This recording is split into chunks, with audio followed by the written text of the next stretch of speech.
কোনো সন্ন্যাসী এবং ব্রহ্মচারীদের ব্যাংক অ্যাকাউন্ট থাকবে না। সে টাকা দিয়ে কি করবে? একটা ভিডিও আমার কাছে আছে, সে বলতেছে যদি একজন টাকা দেবে যে আপনি কিছু টাকা নেন প্রভু, বলছে আমি কেন টাকা নিব, যদি কোনো খাবার দিতে চান সামান্য খাবার দিতে পারেন, আর আপনার কোনো দান থাকলে আপনি মন্দিরই করবেন। কিন্তু দেখলাম এই চিন্ময়ের ব্যাংক অ্যাকাউন্ট জব্দ করছে। ওর ব্যাংক অ্যাকাউন্ট কোন কাজে লাগে? আর ব্যাংক অ্যাকাউন্ট কে কে মানে সাধুর কেন ব্যাংক অ্যাকাউন্ট থাকবে সন্ন্যাসী? যদি সন্ন্যাসী হবে, সন্ন্যাসী তো ব্যাংক অ্যাকাউন্ট থাকে না। সন্ন্যাসীদের টাকা ধরা নিষেধ, সে টাকা স্পর্শ করতে পারবে না, সন্ন্যাসীরা টাকা ধরতে পারবে না, এই পর্যায়ে এত রুলস। আর সেখানে ব্যাংক অ্যাকাউন্ট থাকে। তারপরে সে কয়েকদিন আগে দেখলাম মানে কি একটা সোফায় বসছে, এইবারে একটা বালিশ, এইবারে একটা বালিশ। এর সন্ন্যাসীদের জীবন রাজকীয় নয়, সন্ন্যাসী হচ্ছে সন্ন্যাস জীবন। যারা মাতৃশোক কাটায় উঠতে পারে নাই, তারা কিছু লোক তো কোনোদিন ভালো থাকবে না। আগে যেভাবে তারা যা খুশি তা কর্তন করতে পারতেন না, তাদের কিছু দুঃখ থাকবে। কিন্তু মানে আপনি যদি জেনারেল ভাবে দেখেন, তাহলে বাংলাদেশের সবাই এখন ভালো আছে। এক, দুই নম্বর কথা হচ্ছে যে শুভেন্দু অধিকারী আছে বাংলাদেশের হাই কমিশনের সামনে, উনি যে কি বললেন তাণ্ডব টাণ্ডব যা করেছে, ওনার ওই আলাং ফালাং পর্যন্তই ওনারই, ওনার ওই পর্যন্তই ওনার ই মানে লিমিট, এর বাইরে উনি কোনো কিছু না। এতে আমাদের কান না দেয়া বলো, বাংলাদেশের হাই কমিশনের এরকম পরবর্তী কর্মসূচি দিলে পশ্চিমবঙ্গ সরকারের কাছে আগে থেকে নিরাপত্তা আছে, চুপ করে বসে থাকবো, ওনার কোনো গুরুত্ব না দিয়ে বলবো যে চিন্ময় আর শুভেন্দু আমরা প্রসঙ্গ বাদ দিই, এদেরকে গুরুত্ব দিয়ে আমরা মাথায় তুলছি। এই চিন্ময় এটা লম্পট, সে তার যার কাছে নারী শিশু নিরাপত্তা, সেই লোকটাকে নিয়ে আমরা বারবার করতেছি। ওনাদের ওনাদের ভুল হয়েছে, ওনাদের ওনাদের মূলত নিতা সোয়াইসে ভুল হয়ে গেছে। যারা একে ট্রাম্প কার্ড করতে চাইছিল, যে শোনেন মানুষ ধর্মকে খায়, আন্দোলনকে খায় না। বিগত 2023 সালে একটা মহাসমাবেশ করবে 18টা দল মিলে ঐক্য পরিষদের নেতৃত্বে, সেটা করতে পারি না, এত লোক ছিল না, কারণ মানুষ, সাধারণ মানুষ তাকে সাড়া দিচ্ছিল না। আর এটাই যাইয়া এই নাম কি মানে এটাকে ধর্মকে সামনে দেখেছে, হিন্দুকে সামনে আনা যায়। ধর্ম একটা বড় ঔষধের মতন, ধর্ম একটা বড় মাদকের মতন, ধর্ম দিয়ে মানুষকে বোঝানো যায়, নর্মাল বোঝানো যায়। ভারতের এক ধর্মগুরু নিত্যানন্দ দাস, সে আমেরিকায় যে ছোট একটা জায়গা কিনে সে নাম দিছে ইউনাইটেড হিন্দুস অফ ইউএসএ, বিশ্ব হিন্দু রাষ্ট্র ঘোষণা করছে প্রথম। সে জাতিসংঘে তার একজন প্রতিনিধি ভাষণ দিচ্ছে, জাতিসংঘের সদস্য পদ নেবে। পরে খোঁজ নিয়ে জানা গেল কি সে ধর্ষণ করে ওই দেশে পালাই গেছে, সে দেশে মামলা পেন্ডিং, সে কেস মিটে যায় নাই, সে রাষ্ট্র স্বীকৃতি হয় নাই। আর একজন ভগবান দাস, তার নিজস্ব এয়ারপোর্ট ছিল, নিজস্ব বিমান ছিল, সেও লাস্টে ওদের পালাই গেছে। ওনাকে আর একজন ধর্মগুরু রাম রহিম সিং, তারও আমরা জানি ওই যে ধর্ষণ মামলা কি হয়েছে। এই তার চেয়ে বড় লম্পটে এই চেন্ময়, আমরা চেন্ময় চিনতেছি না। আমি একজন সাধুর সঙ্গে কথা বললাম, মায়াপুরের সাধু, তার এবং একটা সাধুর ভিডিও দেখলাম, বলছে কোন সন্ন্যাসী এবং ব্রহ্মচারীদের ব্যাংক অ্যাকাউন্ট থাকবে না। সে টাকা দিয়ে কি করবে?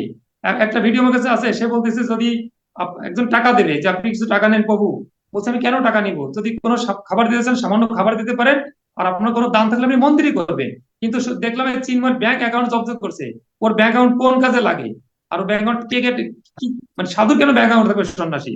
যদি সন্ন্যাসী হবে, সন্ন্যাসী তো ব্যাংক অ্যাকাউন্ট থাকে না, সে কোথায় খাবে, কি করবে, কোথায় থাকবে, ব্যাংক এগুলো তো অ্যাকাউন্ট কোনো। সন্ন্যাসী থাকবে না এরকম কোনো মানে আইন আছে? হ্যাঁ বা আইন আছে, আইন আছে। মানে ইসকনের যে মূল মায়াপুর, সেখানে আপনারা খবর নেবেন, ওয়েবসাইট দেখবেন, সেখানে ফোন করবেন, সন্ন্যাসীদের ব্যাংক অ্যাকাউন্ট থাকবে না। শুধু তাই নয় দাদা, সন্ন্যাসীদের টাকা ধরা নিষেধ, সে টাকা স্পর্শ করতে পারবে না, সন্ন্যাসীরা টাকা ধরতে পারবে না, এই পর্যায়ে এত রুলস। আর সেখানে তার ব্যাংক অ্যাকাউন্ট থাকে। তারপরে সে কয়েকদিন আগে দেখলাম মানে কি একটা সোফায় বসছে, এইবারে একটা বালিশ, এইবারে একটা বালিশ। সন্ন্যাসীদের জীবন রাজকীয় নয়, সন্ন্যাসী হচ্ছে সন্ন্যাস জীবন।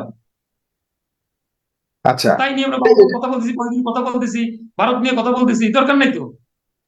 ভারত রাইটলি পাইলে পয়েন্টেড তো পারতেছে না, সন্ন্যাস। তারা তাদের গাত্রদাহ করতেছে, তাদের কিছু মিডিয়ায় ভংসন করতেছে।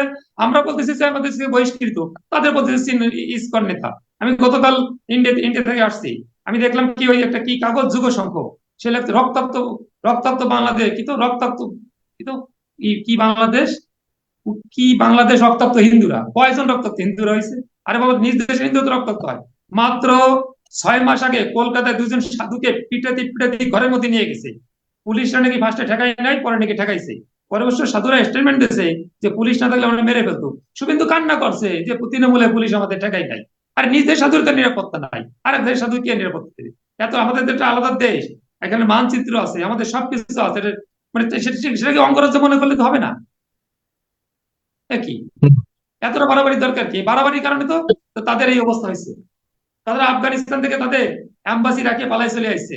বাংলাদেশ থেকেও যদি তারা তাদের স্ট্র্যাটেজি না বদলায়, আমি বললাম এই লাইভে, বাংলাদেশ থেকে তাদের কৌশল না বদলায়, তারা চেক অ্যান্ড ব্যালেন্স না করে, তারা যদি কোনো বিশেষ একটা দলের দিকে নজর দিয়ে থাকে, টুডে অর টুমোরো বাংলাদেশ থেকে ভারতের হাই কমিশনার তাদের সবকিছু রেখে পালাই চলে যাবে। কারণ তারা তো তাদের কূটনৈতিক কৌশল তারা নাই, তারা একটা একতরফা ভাবে আছে। জি, আপনি খুব গুরুত্বপূর্ণ মন্তব্য করলেন। যদি এরকম ভূমিকা রেখে তারা চলমান রাখে এবং এই অবস্থায় যদি তাদের দৃষ্টিভঙ্গি থাকে, তাহলে বাংলাদেশ থেকেও তারা সবকিছু আফগানিস্তান তো পালাতে চলে যাবে। আমার এই 3 তারিখের দিনে ভারতীয় কেউ শুনলে সে লিখে রাখে, কারণ তারা চেক জি অ্যান্ড ব্যালেন্স বোঝে না, তারা মানে কূট কৌশল বোঝে না। তারা একটা দলের সাথে রয়েছে, একটা দেশে 10টা দল থাকে, 10টার সঙ্গে চেক অ্যান্ড ব্যালেন্স করতে, 10 লোকের সমান দেখতে, তা না। সে একটা ঘরের মধ্যে রয়েছে, একটা ঘর যখন নষ্ট হয়ে যাবে সে কোথায় যাবে, তার জায়গা নেই। জি, এখন একদম আপনাকে এখনো সে অনেক গো ধরে বসে আছে, তারা যেটা বোঝে সেটাই রাইট, অন্য কেউ যা বোঝে সেটা রাইট না। মানে তারা পৃথিবীর সবচেয়ে বুদ্ধিমান, সবাই বোকা, এটা মনে করলে লাস্ট হবে না। একটা লাস্ট একটা লাইনে আপনার শেষ আরেকটা মন্তব্য নিচ্ছি, যে বর্তমান চিন্ময় দাস যে বিচারিক প্রক্রিয়াতে সে আছে, এতে আপনি কি মনে করেন যে তার প্রতি কোনো ধরনের আহ মানে অবহেলা করা হচ্ছে, বা তার উপরে এমন আমার কোনো আমার যেটা মনে হয়, এই চিন্ময় টিন্ময় তো কোনো ব্যাপার না। চিন্ময় শোনেন, চিন্ময় কেউ পতাকা লাগাতে দেখে নাই, আর চিন্ময় যে পতাকা লাগাতে বলছে এর কোনো অডিও ভিডিও কারোর কাছে নাই। এটা একটা তুচ্ছ ঘটনা ছিল, একটা নর্মাল ঘটনা। চিন্ময়কে যে কোনো কারণে গ্রেফতার করছে, সে রাষ্ট্র পুলিশ মানে প্রশাসন ভালো বোঝে কি জন্য করছে। তবে আমার মনে হয় বেশি লাফালাফি ফালাফালি না করলে ওই করতে গিয়ে মনে হয় জামিন দিত। তো অতিরিক্ত লাফালাফি ফালাফালি আর এত বড় পাওয়ার কি বাংলাদেশে হিন্দুরা কোন করে, যে তাদের এই একজন লোককে অতিরিক্ত ধরে লাফালাফির পেছনে অন্য কোনো কারণ রয়েছে কিনা, সেটাই আমি হ্যাঁ, জানতে আমি চাচ্ছি। সেটা বলতেছি। এর কোনো লাফালাফি ফালাফালি অন্য কোনো কারণ ছিল? এই তিলকে তাল বানায় দেশে একটা অস্থিতিশীল পরিবেশ তৈরি করে অন্য কোনো তৃতীয় পক্ষ তাদের ফায়দা হাসিল করতে চায়। আর রানা দাশগুপ্ত ছিল না, দুই হাজার হুম। সতেরো সালে রানা দাশগুপ্ত চোখ তুলে ফেলতে চালো এটা, ওই তৎকালীন জেলজেডি মন্ত্রী মোশাররফ হোসেন, শেখ হাসিনার বিআই। তখন বাংলাদেশে হিন্দুরা চুপ, বিশ্বজিৎকে জেলের সামনে মানে কোপায় কাটিয়ে ফেলছে ছাত্রলীগের সোনার ছেলেরা, তখন চুপ। মানে 2021 সালে ইস্কনের সাধুকে মারিয়ে পুকুরে ফেলে দিছে নোয়াখালী, কুমিল্লা, রংপুর সহ সারা দেশ তাণ্ডবের পর তাণ্ডব, সব মন্দির ভেঙে ফেলাচ্ছে, তখন হিন্দুরা চুপ। 25,000 লোক একসঙ্গে আক্রমণ করে রামু উখিয়া, তখন হিন্দুরা চুপ। ওই যে নাম কি, ওই যে ব্রাহ্মণবাড়িয়ার নাসিরনগর, সুনামগঞ্জের সাল্লা, হ্যাঁ চুপ বলতে কি, মানে একটা ব্যানারে লেখে মানববন্ধন করবে, প্রেস ক্লাবে দাঁড়ায়, শাহবাগে দাঁড়ায়, পরের দিন চলে আসে। কিন্তু এবার এমন কি হয়ে গেল যে মহাসমাবেশ, সেসব কুটালীপাড়া থেকে লোক যায় রংপুর। শুনছেন কোনোদিন কুটালী রংপুরে সমাবেশ দিছে, বিভাগীয় সমাবেশ, কুটালীপাড়া থেকে লোক যাওয়া লাগে?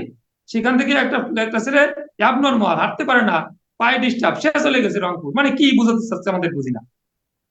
কি এবং যারা গেছে কি তাদের একটা আবার বক্তব্য! সাক্ষাৎকার নিয়েছে এই আট সাংবাদিকরা। দফা 5 দফা, এসব বং দফা, এই বং দং দফা টফা এগিয়ে এখন দফার শেষের সময় এসে গেছে। এদের কারণে দেশে আজকে যে কাজে যাচ্ছে, আমার তো মনে হচ্ছে ঘরে ঘরে দাঙ্গা না লাগা পর্যন্ত শেষ হবে না। আমার কাছে একটা খবর, অবশ্য অসমর্থিত সূত্র, আমাকে একজন এখানে বসার আগে ফোন করলো, বিকেলে ঢাকার কেন্দ্রীয় ইস্কন মন্দিরে নাকি আক্রমণ হতে গেছিল, পুলিশ টুলিশ এসে নাকি সেখানে ঠেকায় রাখছে, থমথমে ব্যবস্থা। এটা আমি সত্য ঘটনা জানি না, আমাকে কিছুক্ষণ আগে ফোনে শুনলাম। তা এরকম পরিবেশ হলে তো হবে না।